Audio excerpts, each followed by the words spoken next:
Hi friends, இப்போ நீங்கள் பார்த்துட்ருக்கிறது என்னோடய மாடி தோட்டத்தில் நான் வளர்க்குற செடிகள் தான்.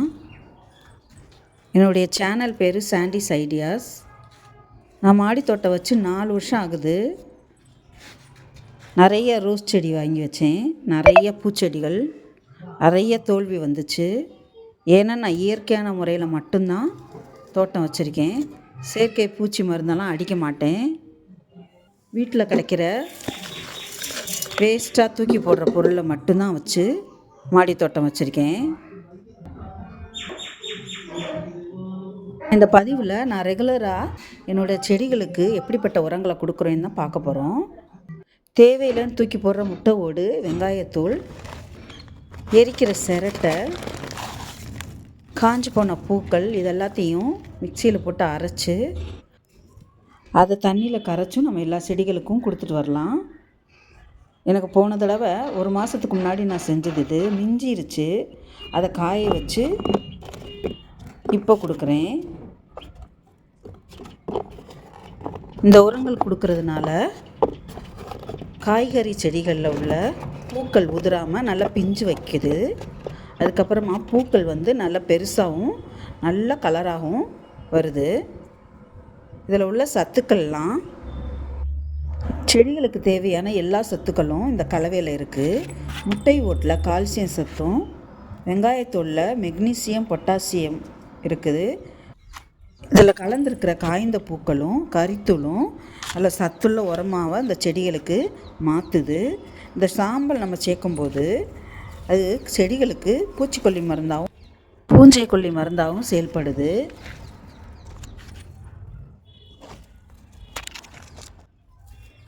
இந்த மாதிரி இயற்கையாக கிடைக்கிற நமக்கு பயன்படுத்தி தேவையில்லைன்னு தூக்கி போடுற பொருளை வச்சே நம்ம தோட்டம் வைக்கலாம்.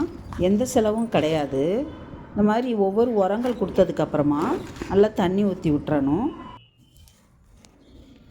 இப்படி நல்லா தண்ணி ஊற்றி விடும்போது தான் நம்ம கொடுக்குற உரம் வேறு வரைக்கும் போகும். நம்ம பயன்படுத்துகிற எல்லா காய்கறியிலையும் அதிகமான பூச்சி மருந்து பயன்படுத்துகிறாங்க. அதனால் நமக்கு அதிக நோய் தான் வரும். இயற்கையான முறையில் நாமளே நம்ம வீட்டில் ஒரு சின்ன துளசியோ ஒரு பச்சை மிளகாவோ வளர்த்து அறுவடை செஞ்சு அதை பயன்படுத்தும் போது நமக்கும் சந்தோஷம் கிடைக்கிது. நம்ம நோயிலிருந்து தப்பிச்சுக்கலாம். இந்த மாதிரி வீட்டில் இருக்கிற எல்லா இல்லத்தரசிகளும் ஏதாவது ஒரு செடி வளர்க்கலாம். அது துளசியாக இருக்கலாம், கற்பூரவள்ளியாக இருக்கலாம், திருநீற்று பச்சளை, கற்றாழை, இந்த மாதிரி ஈஸியாக வளர்க்குற செடிகளை ஃபஸ்ட்டு நம்ம முயற்சி பண்ணணும். எந்த ஒரு செயல்லையுமே எல்லாத்துலேயுமே வெற்றி எல்லாருக்கும் கிடைக்கணும்னு கிடையாது. தோல்விகளும் வரத்தான் செய்யும். தோல்வியில் நினச்சி அதை தொடங்காமல் இருந்தோம்னா நம்ம எப்பயுமே ஜெயிக்க முடியாது. அதனால் வீட்டில் இருக்கும்போது மனது கவலையாக இருக்கும், டிப்ரெஷனில் இருப்பாங்க. அப்படி இருக்கவங்க நமக்கு பிடிச்ச ஏதாவது ஒரு செயலை நம்ம செய்யலாம். அப்படி இருக்கும்போது எந்த ஒரு கவலையாக இருந்தாலும் நம்ம மறந்துடுவோம். நம்ம யார்கிட்டயா நம்ம கவலையை சொன்னோம்னா அதை அவங்க டைம் பார்த்து நம்மளோட வீக்னஸை புரிஞ்சுக்கிட்டு நம்மள்கிட்டே அதை திருப்பிடுவாங்க. அதனால் இயற்கையோடு ஒன்றித்து வாழ்வோம். இந்த பதிவு உங்களுக்கு பிடிச்சிருந்தா லைக் பண்ணுங்கள், ஷேர் பண்ணுங்கள், சப்ஸ்கிரைப் பண்ணுங்கள். பொறுமையாக அந்த பதிவை பார்த்தவங்களுக்கு நன்றி.